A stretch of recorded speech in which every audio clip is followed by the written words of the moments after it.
Листопада, четвер, в ефірі інформаційна служба «Заман». Я Оріні Сітомєрова. Вітаю вас.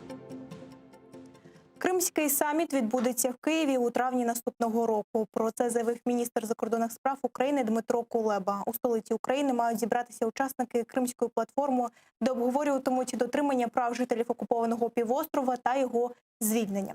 Ініціативу оголосив президент Володимир Зеленський. Приєднатися до Кримського перемовного майданчика вже погодилися ЄС, Велика Британія, США, Туреччина, Словенія та інші країни. Ініціативу підтримали і в НАТО. Зараз з ними тривають консультації, обговорюється формат і зміст платформи, каже міністр Кулеба. А зібратися партнери хочуть у Києві в травні наступного року, якщо дозволить епідемічна ситуація.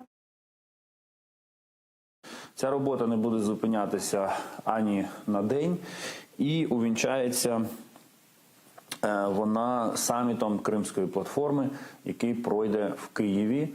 І я сьогодні вже можу повідомити, що офіційно, що остаточно ухвалене рішення, що цей саміт Кримської платформи відбудеться у травні 2021 року.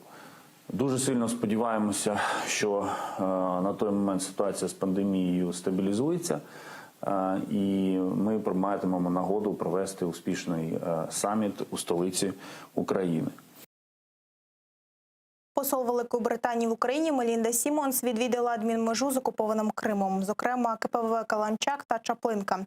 Візит був здійснений на запрошення постійного представника президента України в Автономній Республіці Крим Антона Кореневича. Під час зустрічі обговорили ситуацію з порушенням прав людини в окупованому Криму та ймовірну гуманітарну кризу від поширення ковіду на півострові.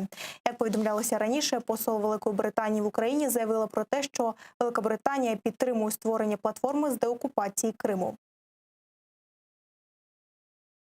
Для команди представництва також важливо інформувати партнерів про поточну ситуацію, яка склалася в Криму з дотриманням прав людини і порушенням норм міжнародного права, переслідуванням представників української громади та корінного кримсько-татарського народу Російською Федерацією і її окупаційними адміністраціями. Окупанти знищують українські православні храми та переслідують вірян. Уповноважена Верховної Ради з прав людини Людмила Денісова закликала міжнародну спільноту відреагувати на порушення прав віруючих в окупованому Криму. Вона засудила дії окупаційної влади півострова, демонтаж храму Православної церкви України в Євпаторії та штраф митрополиту Клименту у 50 тисяч рублів. За словами омбудсмена, такими діями Росія ігнорує резолюцію Генасамблеї ООН, де Кремль закликали поважати свободу релігії.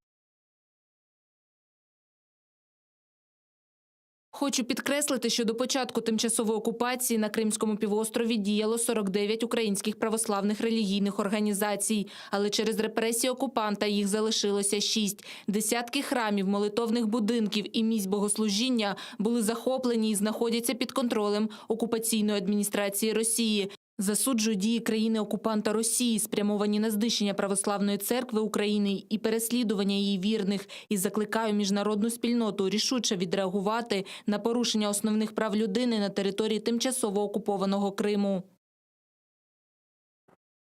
Занепокоєння замало, потрібно тиснути на країну-окупанта. З такими словами митрополит Сімферопольський і Кримський Климент звернувся про допомогу до країн ООН та генсека Антоніо Гутерреша. Він зауважив, що за час окупації Криму відбулося вже 20 судових процесів проти приходів Православної церкви України. Зараз окупаційна влада хоче забрати і кафедральний собор Володимира і Ольги в Сімферополі, каже Климент. Про захист своїх релігійних прав до комітету ООН в Женеві звернулися і 70 прихожан Кримської єпархії ПЦУ. Відтак митрополит Климент закликає країни-члени ООН тиснути на Москву, щоб та дотримувалася своїх зобов'язань як держава-окупант. Сьогодні тільки за те, що я українець і служу в Православній церкві України, мене позбавляють права молитися в своїй українській церкві в Криму. Нам потрібне практичне рішення, що буде забезпечувати наше конституційне право в Криму молитися в наших храмах Православної Церкви України українською мовою за свій народ і за свою державу. Прошу захистити права і свободи релігійної громади Православної Церкви України в Криму. Релігійних переслідувань в окупованому Криму зазнають віряни всіх конфесій, окрім православних Московського патріархату.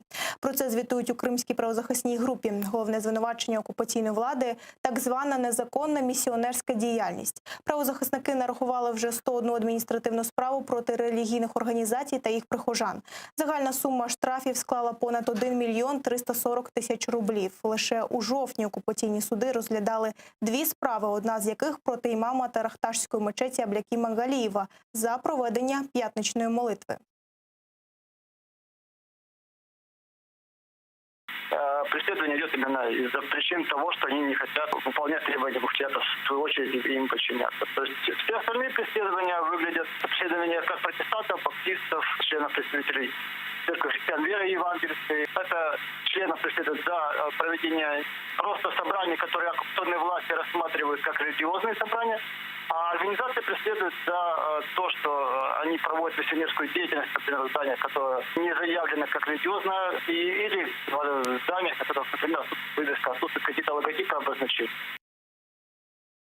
Прокуратура Автономної Республіки Крим та міста Севастополя повідомила про підозру 2 окупаційним суддям. Вони незаконно залучали до адміністративної відповідальності громадян України за нібито порушення режиму перебування на території Росії в зв'язку з відсутністю документів, що дозволяють перебувати в Криму. За даними прокуратури, їм загрожує від 8 до 12 років позбавлення волі. Імена окупаційних суддів та відомості про них не розголошують. Відомо лише те, що вони працюють в окупаційному Євпаторійському міському суді.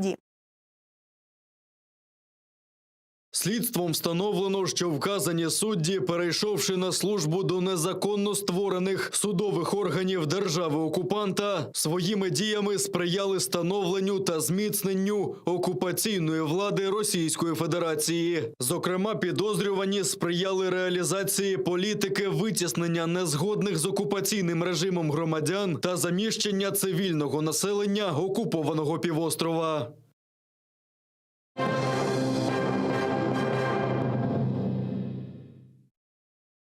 Більше грошей на освіту та медицину і менше для Міністерства оборони. Верховна Рада в першому читанні прийняла Державний бюджет України на 2021 рік. Згідно з проєктом, мінімальна зарплата наступного року зросте майже на третину – до 6,5 тисяч гривень. Економіка зросте на 4,5%, а інфляція прискориться до 7%, прогнозує уряд. Планують підвищити видатки на антикорупційні органи, а також службу зовнішньої розвідки СБУ та МВС. Збільшити хочуть і фінансування парламенту та Офісу президента. Але Міноборони отримує на 0,1% менше, ніж цього року, йдеться в проєкті бюджету. Документ розкритикували самі народні депутати, а голова Верховної Ради Дмитро Разумков закликав Кабінет міністрів максимально доопрацювати проєкт до другого читання. Ми будемо максимально шукати можливості і ресурси для того, щоб забезпечити виконання передбачених вами заходів і шукати для цього можливості, в тому числі в сфері освіти, науки і згаданої вами напрямки щодо підтримки і оборонної сфери також знайдуть свою підтримку на етапі допрацювання до другого читання. В Україні за минулу добу підтвердили рекордні 9850 випадків коронавірусної інфекції, 193 хворих померли. Найбільше нових випадків зафіксовано за останню добу у Києві, Харківській, Хмельницькій, Запорізькій та Донецькій областях. За словами міністра охорони здоров'я Максима Степанова, в Україні можуть прийняти законопроект, який передбачає штраф за перебування без масок у громадських місцях і транспорті. Що буде передбачати цей закон? Він буде передбачати, що конкретний штраф за неносіння масок від 170 до 255 гривень. Причому цей штраф може бути складати протокол безпосередньо на місці, а не так, як було раніше. Тобто раніше складали протокол передавали в суд, і суд потім вирішував, накладати штраф чи не накладати штраф. В результаті цього в нас менше 5% чи 3% навіть були застосовані штрафні санкції як до громадян, так і безпосередньо, наприклад, до тих чи інших організацій.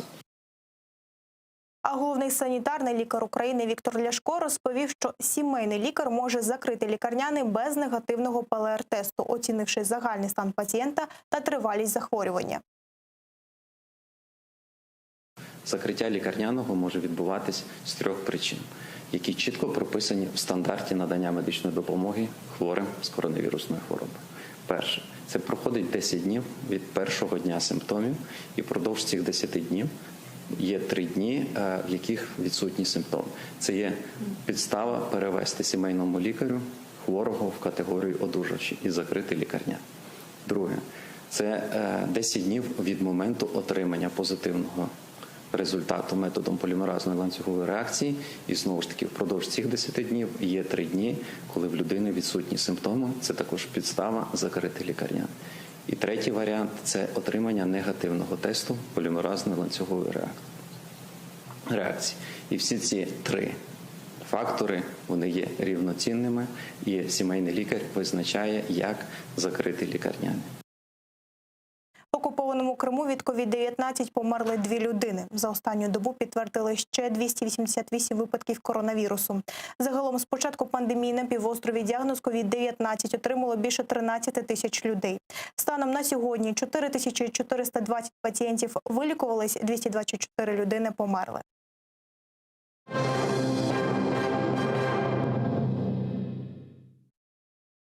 – 264 на 214 голосів виборників. За попередніми даними, Джо Байден випереджає Дональда Трампа у битві за крісло президента США. Там триває підрахунок голосів та боротьба за 6 штатів, де ані республіканці, ані демократи не мають значної переваги. Цифри не остаточні, бо вони не враховані ще 100 мільйонів голосів тих, хто проголосував поштою. Чинний володар Білого дому Дональд Трамп, який ще вчора поспішив назвати себе переможцем, вимагає припинити підрахунок. Про це він написав у своєму твіттері. А його конкурент Джо Байден обережніший. Він закликає своїх прихильників дочекатися офіційних результатів. Обирали не лише президента, а й місцеву владу, губернаторів низки штатів, а також сенаторів та конгресменів.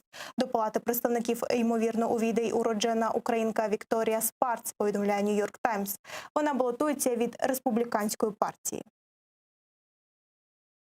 Це все на цю мить. Вже за кілька хвилин ефір продовжить моя колега Гульсум Халілова. А о 21-й дивіться «Заман» кримсько-татарською Шевкетом Наматулаєвим. Будьте здорові, до зустрічі.